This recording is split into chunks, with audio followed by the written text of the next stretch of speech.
इस कार्यक्रम के प्रसारण पुण्यार्जक हैं श्री राजेंद्र प्रसाद जैन, श्रीमती ममता जैन, श्री प्रशांत जैन, श्रीमती दिव्या जैन, पारस जैन, श्री भरत जैन, श्रीमती सौम्या जैन एवं समस्त परिवार मुंबई। आयु बढ़ेगी नहीं, घट सकती है, उसकी उदीर्णा हो सकती है भिन्न भिन्न निमित्तों के माध्यम से, और उसका मरण अकाल में संभव है। इसलिए अकाल मरण से बचने के लिए ही औषध दान का प्रावधान आगम में आया। समय पर यदि मरण होता है तो औषध दान की क्या आवश्यकता, आहार दान की क्या आवश्यकता, अभय दान की क्या आवश्यकता है। ये आवश्यकताएं क्यों हैं?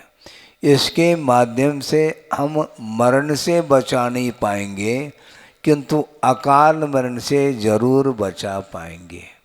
इसलिए पूर्ण आयु आयुर्वेदिक चिकित्सा केंद्र खोला है। कहाँ पे? हाँ, जबलपुर में। और उसके ब्रांच भी और खुलते चले जा रहे हैं यत्र तत्र। और उस दवाई के माध्यम से, आयुर्वेदिक दवाई के माध्यम से चिकित्सा करके रोग से निवृत्त होने के लिए उसको खोला गया है। उतनी ही आयु थी, इस प्रकार की धारणा बनाई जा रही है। उतनी ही यदि आयु थी तो पहले से आपको ज्ञात हो गया क्या उसकी कितनी आयु थी? किसी को भी ज्ञात नहीं है। किसी की 90 साल की उम्र हो सकती है, 80 साल की, 70, 50 साल की, आदि आदि, किंतु कितनी आयु है एग्जैक्ट किसी को भी ज्ञात नहीं है।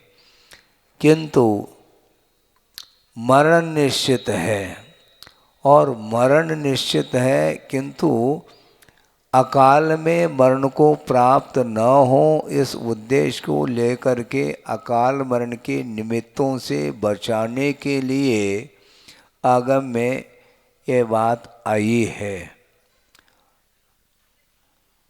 देव और नारकी, ये जो दो गति के जीव हैं, इनका अकाल मरण नहीं होता। और भोग भूमि जो तिर्यंच और मनुष्य हैं, उनका भी अकाल मरण नहीं होता। और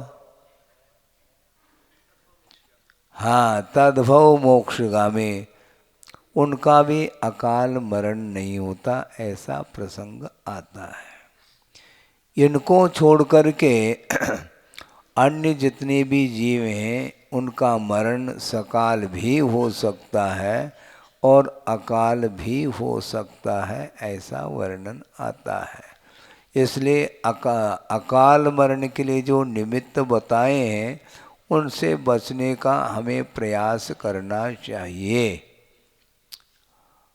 अग्नि के कारण जलमग्न हो करके प्राकृतिक जो आपदाएं आती हैं, उनके माध्यम से, इसी प्रकार अन्न के नहीं मिलने से, हृदय गति रुक जाने से, रक्तस्राव से, और वेदना के कारण, भय के कारण भी अकाल में मरण हो जाता है। इसलिए अकाल मरण से बचने के लिए अभय दान देने की बड़ी आवश्यकता है। हाँ, नहीं है तो बहुत जल्दी वह तनाव में आकर के उसका मरण संभव है, डिप्रेशन में जा सकता है। इसलिए उसको अभयदान दे करके, उसको सांत्वना दे करके, सहानुभूति आदि के माध्यम से उसकी रक्षा की जाती है और करना चाहिए। उतनी ही आयु उतनी ही आयु, इस प्रकार विपरीत धारणा बनाएंगे तो कभी भी हम अहिंसा धर्म का पालन नहीं कर पाएंगे। क्योंकि श्रमण लोग प्रवृत्ति करते हैं तो ईर्ष्या समिति के माध्यम से विहार आदि को वो करते हैं। जब उतनी ही आयु है तो जीवों की रक्षा अपने द्वारा तो नहीं हो पाएगी, क्योंकि आयु कर्म के भरोसे जी रहा है ना। अपने भरोसे की बात कही थी अभी भजन में, तो आयु के भरोसे अपन जी रहे हैं, किंतु उसका मरण जो हो रहा है वह अकाल में हो सकता है। तो डिप्रेशन में जाता है, उसको क्या करेंगे आप? प्राय करके छोटे छोटे बच्चे जो स्कूल आदि जाते हैं तो वहाँ पर विकास नहीं हो पाता ज्ञान का, तो फेल हो जाते हैं, तो निश्चित रूप से वो उससे आहत हो जाते हैं। उनको समझाने की आवश्यकता है। आत्मघात करने का भाव भी उनके अंदर आ सकता है। ये क्यों? क्योंकि सारे पास हो गए और अपन फेल तो नहीं हुए हैं, किंतु अंक बहुत कम आ पाए। इसलिए महाराज आप ऐसा आशीर्वाद दो ताकि हम मेरिट में आ जाएं, है ना। तो मेरिट में तो आ सकते हो, किंतु अध्ययन भी तो करना पड़ेगा अपने को। पढ़ाई है, शिक्षक पढ़ाते तो हैं, किंतु पढ़ाने के उपरांत स्वयं को श्रम करना होता है। रात दिन एक करना होता है। रात दिन एक करने का अर्थ क्या होता है? रात दिन कभी एक होता है? हो सकता है क्या? रात दिन एक करने का आशय ही है कि निरंतर वह पढ़ाई मन लगा करके, मनोयोग के साथ एकाग्रचित हो करके, मन को स्थिर करके वह पढ़ाई में संलग्न हो जाता है। उसके माध्यम से ज्ञान का विकास होता है।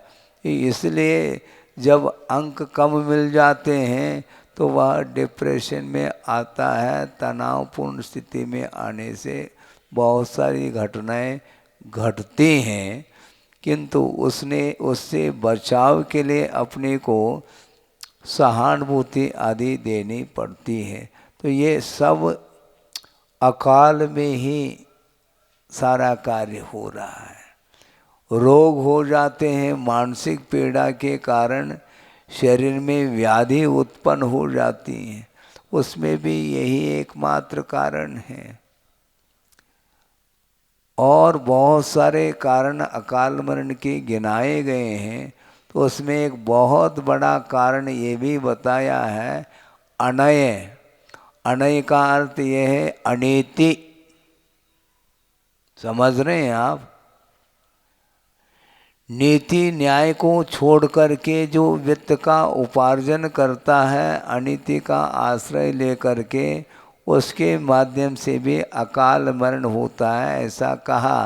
महाराज इसमें बात समझ में नहीं आ रही है, अनीति करने से कौन सा अकाल मरण होता है? नीति न्याय के अनुरूप हम वित्त का संचय करते हैं तो अनुपात से ही कर पाते हैं, और अनीति के सहारे जो वित्त आता है वह है, कोई लिमिटेशन नहीं है उसमें। हाँ, वह अनीति के द्वारा। बहुत अच्छा प्रसंग आ गया, समझ में याद आ गया, वो आपके सामने रख रहा हूँ। शायद ये सन 78 की बात हो सकती है, नैनागिरी की बात है। और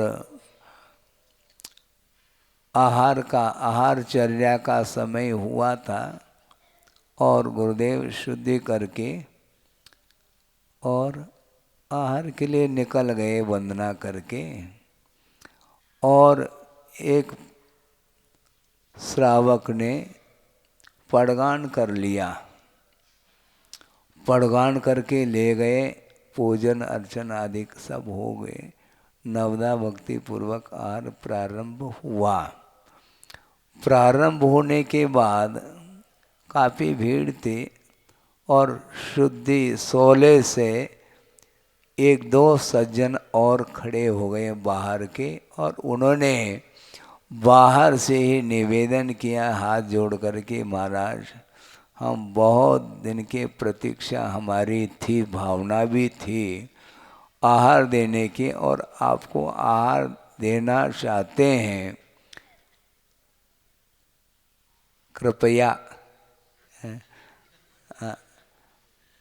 आप आहार लेंगे। किंतु महाराज आहार देने की भावना तो है, किंतु हम रात्रि भोजन त्याग नहीं कर पाएंगे, ये कंडीशन उन्होंने रख दी। और समस्या हो गई, आचार्य महाराज मौन पूर्वक आहार ले रहे हैं और ग्राहक को लौटाना ठीक नहीं।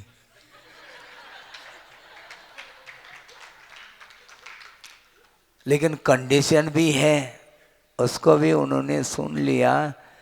बार बार निवेदन प्रार्थना करने से उन्होंने एक आध ग्रास उनके हाथ से भी ले लिया। रात्रि भोजन त्याग नहीं किया। महाराज आपने कैसा ले लिया, बाद में बताएंगे।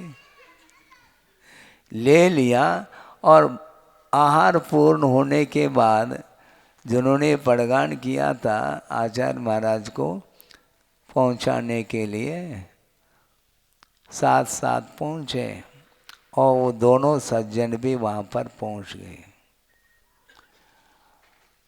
अब उन्होंने कहा कि देखो उस समय तो मैं मौन था, कुछ बोल नहीं सका, अब तो बोल सकता हूँ मैं। महाराज आप जो कहो है। दोनों सज्जन ने कहा कि महाराज आप जो कहो उसके लिए हम तैयार हैं, किंतु रात्रि भोजन तो छोड़ नहीं पाएंगे। आचार्य महाराज ने कहा कि आप लोग क्या करते हो। महाराज मैं तो डिप्टी कलेक्टर हूँ, और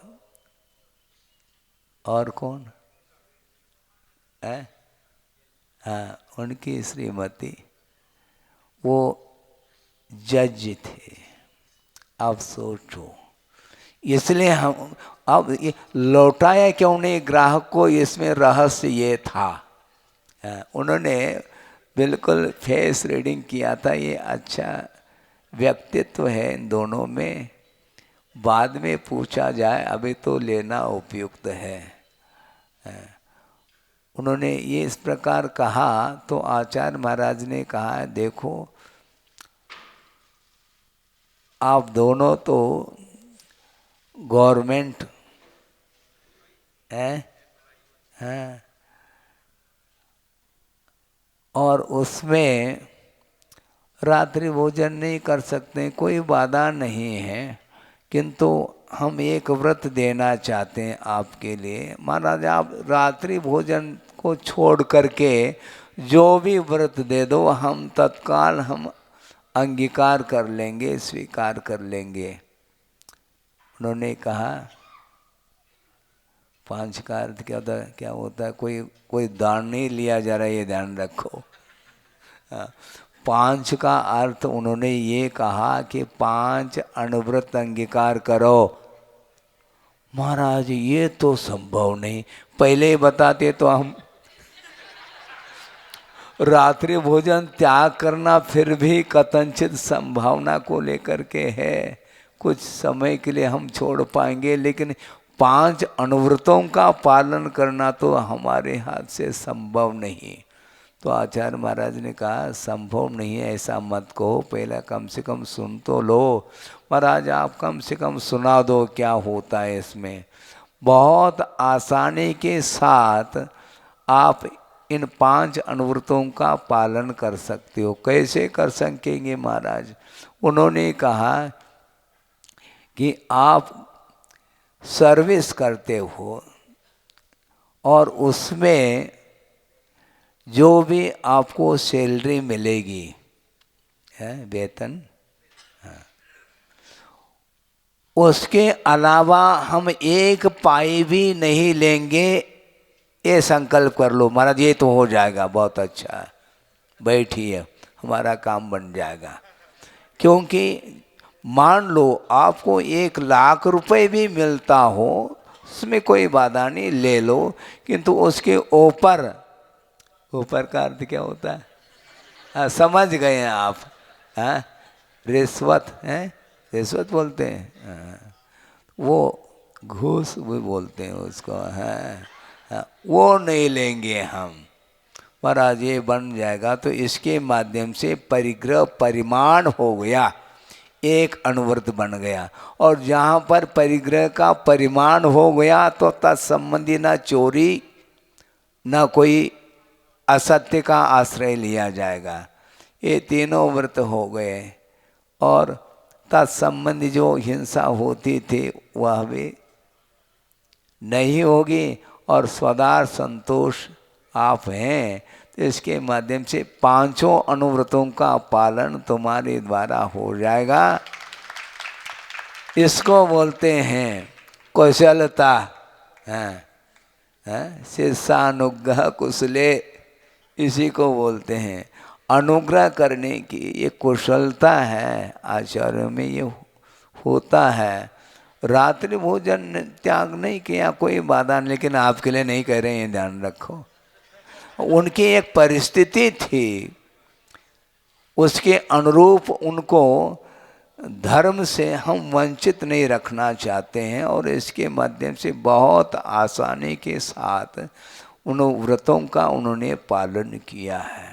अब देखो, कलेक्टर और जज होने के उपरांत भी 5 अनुव्रतों का पालन किया जा सकता है और इसमें अनीति का अभाव हो गया है। अनय का अर्थ नीति न्याय से हम कमाएंगे, अर्थ का संचय करेंगे, किंतु अनीति का हम सहारा नहीं लेंगे। और अनीति के माध्यम से ही अकाल मरण संसारी प्राणी ने अतीत में अनंत बार किया है, ऐसा कहा। क्योंकि अनीति के साथ संचय होगा वित्त का तो वो उसकी कोई सीमा नहीं है। तो ऐसी स्थिति में होगा क्या? निश्चित होगा, अवसर आएंगे। चोर उसी के घर में प्रवेश करता है जिसके पास पर्याप्त माल होता है, तिजोरी, क्योंकि जोड़ जोड़ करके एकत्रित किया है इसलिए उसका नाम तिजोरी। इस प्रकार जो आपने जोड़ा है उसको शांतिनाथ भगवान के सामने स्वाहा, मोक्ष फल प्राप्तये, धनम फलम तो ठीक है अपनी जगह, हाँ, मोक्ष फल प्राप्तये धनम, आप अक्षतम आदि चढ़ाते हैं, अक्षत चढ़ाने से काम नहीं चलेगा, बंडल, नोट का बीड़ी बंडल नहीं, बहुत बहुत कठिन है। उसके प्रति आप सोचो तो उस नोट में क्या रखा है? महाराज उसी में सब कुछ रखा है। लगता ऐसा है कि ये कागज है, कागज नहीं है ये, कागज नहीं। इसी के माध्यम से जीवन यापन होता है। महाराज आपको क्या अनुभव है? हाँ, मुझे तो अनुभव नहीं भैया, क्योंकि हमने कमाया तो है नहीं, है महाराज। कमाते समय समझ में आ जाता, पसीना पसीना बहाना पड़ता है, तब कहीं जा कर के वित्त का संचय होता है। इसके उपरांत भी उस वित्त के प्रति, धन के प्रति मोह ममत्व भाव ज़्यादा नहीं रखते हुए उसका, उस वित्त का कुछ अंश जो है धार्मिक क्षेत्र में उसका उपयोग करना चाहिए, ये कहा। क्योंकि अनुग्रहार्थम सस्याति सर्गो दानम कहा है। अनुग्रह के लिए ही स्वस्य अर्थात धनस्य अतिसर्ग, धन का त्याग किया जाता है, विसर्जन किया जाता है, उसका नाम दान कहा है। किंतु बदले में कोई भी अपेक्षा नहीं रखनी चाहिए। निरपेक्ष भाव के साथ, अथवा यदि कोई अपेक्षा रखना भी चाहो तो कर्मक्षयार्थम, कर्म क्षय के लिए उस वित्त का सदुपयोग किया जाता है। अनावश्यक वित्त का संचय भी नहीं करना चाहिए, और जो संचित धन है उसका सदुपयोग कर लेना चाहिए। विषयों में तो बेशुमार बोलते हैं, उसकी कोई गिनती नहीं है, बहाते चले जाते हैं पानी के माफिक। किंतु धार्मिक क्षेत्र में भी उसी प्रकार लगाना चाहिए, उसके माध्यम से भी धर्म की आराधना होती है। तो इसलिए हम ये कहना चाह रहे थे कि अकाल मरण से बचने के लिए बहुत सारे कारण बताए हैं, इसलिए अकाल मरण भी होता है। इस प्रकार आगम के माध्यम से धारणा बना लेनी चाहिए। यदि अकाल में मरण नहीं होता है, फिर ऐसी स्थिति में रोग आदि जब हो जाते हैं, उस समय आप हॉस्पिटल क्यों भर्ती हो जाते हैं बताओ? जिस समय मरना है उस समय वो मरेगा, आयु कर्म के आश्रित तो उसका जीवन चल रहा है, ऐसा नहीं। एक बहुत अच्छा उदाहरण अकाल मरण के लिए दिया जा रहा है, उसके माध्यम से आपको स्पष्ट समझ में आ सकता है। वो ये है, एक घड़ा है, मिट्टी का घड़ा, जिसमें उस घड़े को जल से पूर्ण भर दिया गया है और उसको रस्सी से टांग दिया गया है, और उस घड़े में एक छोटा सा छेद है, छिद्र है, और उसके माध्यम से वह जल नीचे की ओर आ रहा है। एक एक एक एक एक एक बूंद जो है वह टपकता चला जा रहा है। समझने के लिए एक एक एक एक बूंद यदि निकलता जाता है तो 1 घंटा लग जाता है, ऐसा मान लें। 1 घंटे में वो सारा सारा पानी निकल जाएगा। किंतु हम पूछना ये चाहते हैं, उस घड़े में आपने पानी भरा है क्या घंटा भरा है?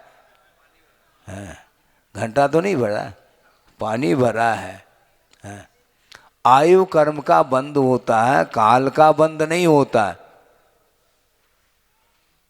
आयु कर्म का बंद होता है, और यदि वह समय पर यदि वह आयु कर्म के निश्चय खिरते हैं तो जितनी स्थिति को लेकर के बंद किया था उतनी स्थिति तक वह आयु कर्म के निश्चय एक एक एक एक करके वह खिरते चले जाते हैं। तो एक एक एक एक बूंद जो है वह नीचे की ओर आ रहा है, तो 1 घंटा लग गया। किंतु यदि मान लो उस घड़े को फोड़ देते हैं तो 1 घंटा नहीं लगेगा, ये ध्यान रखो। पानी को नीचे आने में 1 घंटा लगता है, 1 सेकंड में सारा वह पानी बिखर जाएगा। उसी प्रकार ये जितने भी निमित्त होते हैं अकाल मरण के, उनके माध्यम से अकाल में ही उसका मरण हो जाता है, ऑन द स्पॉट, बिल्कुल जैसे एक्सीडेंट हो गया और वो चला गया। 60-70 साल की उम्र थी और उतनी उम्र है महाराज, गलत बात है, ऐसा नहीं है ये। तो इसलिए अकाल मरण से बचने के लिए, अहिंसा व्रत की रक्षा करने के लिए इस प्रकार धारणा बना लेनी चाहिए कि अकाल में भी मरण होता है, सकाल में भी मरण होता है। इसलिए अकाल में मरण न हो इस प्रकार का प्रबंध भी कर लेना चाहिए। हाँ, और कोई जिज्ञासा तो नहीं है? जिज्ञासा हो तो समाधान भी किया जा सकता है। प्रवचन का अर्थ क्या होता है? यहाँ चर्चा ही तो होती है, स्वाध्याय तो होता है। धर्मोपदेश भी एक स्वाध्याय का ही अंग है। तो इस प्रकार धारणा बनाते हुए, क्योंकि श्रमण लोग प्रवृत्ति करते हैं तो चार हाथ जमीन को दे करके चलते हैं, क्योंकि उसके प्रवृत्ति से जीवों की विराधना हो सकती है। कीड़े मकोड़े आदि हैं विकलेंद्रीय जीव, और उनके ऊपर पैर यदि पड़ जाएगा तो मरण को प्राप्त हो जाएंगे। तो इसलिए दिन में चलने की आज्ञा है, सनलाइट में, मूनलाइट में नहीं। रात में इसलिए प्रवृत्ति नहीं करते हैं श्रमण लोग, क्योंकि दिन के अपेक्षा से रात में आर्द्रता अधिक होने के कारण सूक्ष्म जीवों की उत्पत्ति अधिक होती है।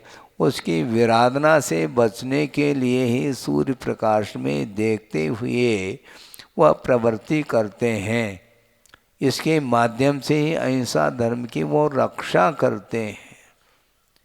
इसी प्रकार भाषा समिति के माध्यम से भी जीवों की रक्षा होती है। पर अब भाषा समिति से कैसे, यही तो समस्या है। हम आगम के अनुरूप बोलते हैं तो निश्चित रूप से अहिंसा की रक्षा होगी। उसमें आता है तत्वार्थ सूत्र में अहिंसा धर्म की भावना के अंतर्गत एक सूत्र आया है, वांग मनो गुप्तिर्या दान निक्षेपण समित्या लोकित पान भोजनानि पंच। ये अहिंसा व्रत की ये 5 भावनाएं हैं जिसके माध्यम से अहिंसा की रक्षा होती है, अहिंसा का पालन होता है। वांग मनोगुप्ति, वचन गुप्ति और मनोगुप्ति के माध्यम से अहिंसा धर्म की रक्षा है। मुख मिला है बोलने के लिए, कुछ भी बोलते चले जाओ, ठीक नहीं माना जाता। हाँ, आगम के अनुरूप बोलने के लिए आज्ञा है श्रवण के लिए।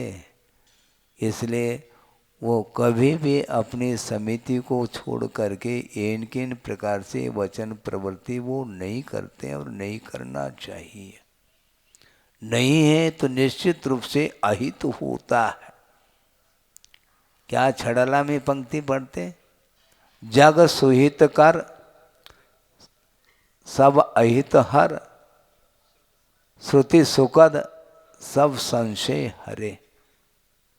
भ्रम रोग हर जिनके वचन मुख चंद्र ते अमृत झरे। झर रहा है क्या?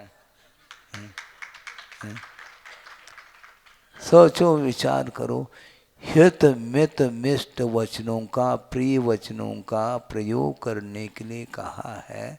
अपने वचन प्रवृत्ति से यदि मान लो किसी को पीड़ा पहुंच रही है तो निश्चित रूप से उसके माध्यम से हिंसा होती है। इसलिए अनर्थ झूठ वचन का प्रयोग भी नहीं करते हैं वो।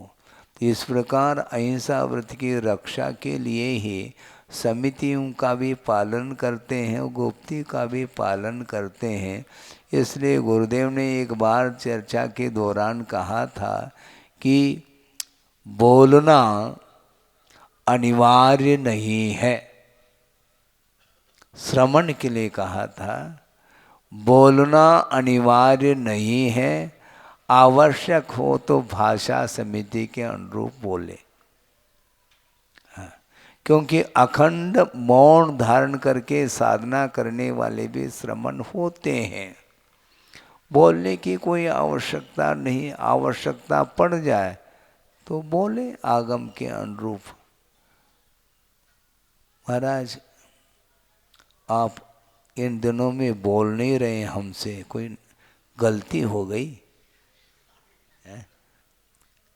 हमसे नाराज हैं आप? नाराज हो तो महाराज कहाँ फिर?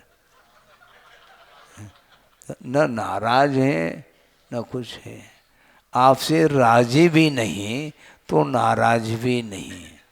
आप अपने अनुरूप यदि मान लो कुछ उद्देश्य लेकर के आए हैं तो हम बोले अनिवार्य थोड़ी है। हाँ, किस प्रयोजन को लेकर के बोले? निष्प्रयोजन प्रवृत्ति वचन प्रवृत्ति करने के लिए निषेध किया गया है। प्रयोजन है तो उतना बोलना, अन्यथा मौन रह करके उसके माध्यम से, गुप्ती के माध्यम से संवर और निर्जरा की जाती है। इसलिए यहाँ पर आपके सामने आगम के अनुरूप कुछ विषय दिया गया है और इसके माध्यम से संयम का ही पालन होता है और वाक संयम भी अपने आप में रखा है। हाँ, वचन शब्द है इसलिए बोलते चले जाए। महाराज हम भाषा समिति के अनुरूप बोल रहे हैं, कितने घंटा बोलोगे? घड़ी रख कर के बोलो। है बोलना है, जितना आवश्यक है उतना बोल दिया, उसके माध्यम से करना क्या है? सामने वाले को प्रभावित करने के दृष्टि से नहीं बोला जाता। धर्म के प्रति आस्था जागृत हो, धर्म से प्रभावित हो, अहिंसा धर्म के प्रति उसका आदर भाव जागृत हो, इस उद्देश्य को लेकर के ही उपदेश अधिक दिए जाते हैं। उस उपदेश के माध्यम से सम्यक की उत्पत्ति भी होती है। विपरीत धारणा को लेकर के संसारी प्राणी अपना जीवन चलाता है, उसके लिए मार्ग प्रशस्त हो, इस उद्देश्य को लेकर के आगम के अनुरूप वचन प्रवृत्ति करते हैं और उसके माध्यम से स्वाध्याय होता है। धर्मोपदेश नाम का भी एक स्वाध्याय ही रखा है और स्वाध्याय का अर्थ क्या है, इसको भी गुरुदेव ने बहुत अच्छा स्पष्टीकरण दिया था। वो ये है अपना अध्याय। अध्याय का अर्थ प्रकरण होता है, तो अपना अध्याय दूसरे का नहीं।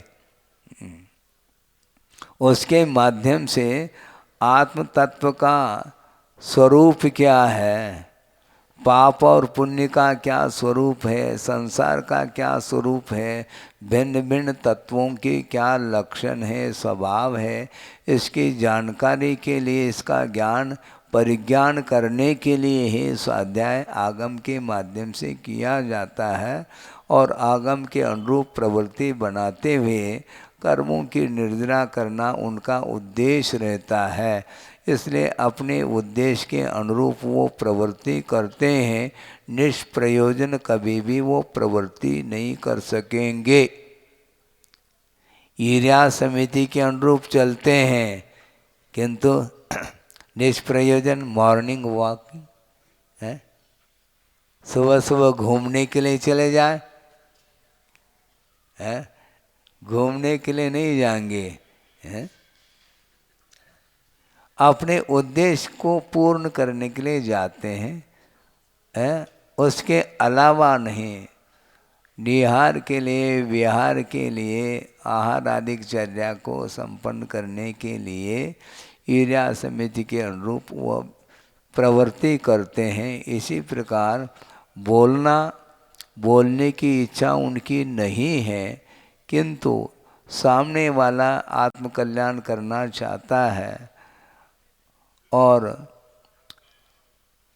उसके माध्यम से अपनी आत्मोन्नति चाहता है, तो उसके लिए मार्ग प्रशस्त किया जाता है। उसकी धारणा भी आगम के अनुरूप हो और उसका हित हो, उसके हित के लिए प्रवृत्ति करते हैं। वो हित नहीं करना चाहता है तो जबरदस्ती नहीं, उपदेश होता है, आदेश नहीं।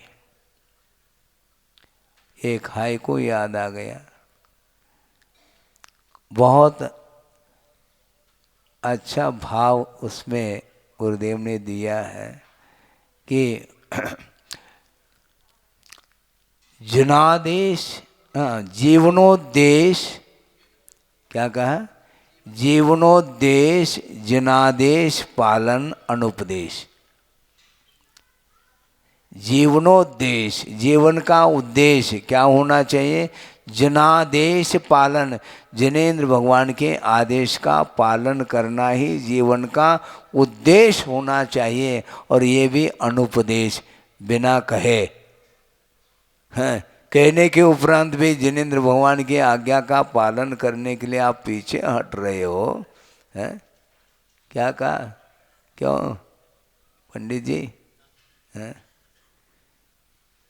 जीवन का उद्देश्य होना चाहिए जनेन्द्र भगवान का आदेश क्या है, बल्कि उपदेश को भी जो आदेश मान करके चलता है उसके लिए आदेश देने की आवश्यकता ही नहीं पड़ती है, बल्कि सौभाग्य मानना चाहिए कि हमारे लिए आदेश मिल गया।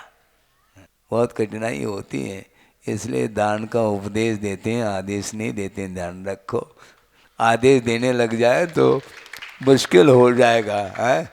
कोई प्रवचन में आएंगे नहीं कोई भी, क्योंकि महाराज आदेश देते हैं छुड़ा देंगे।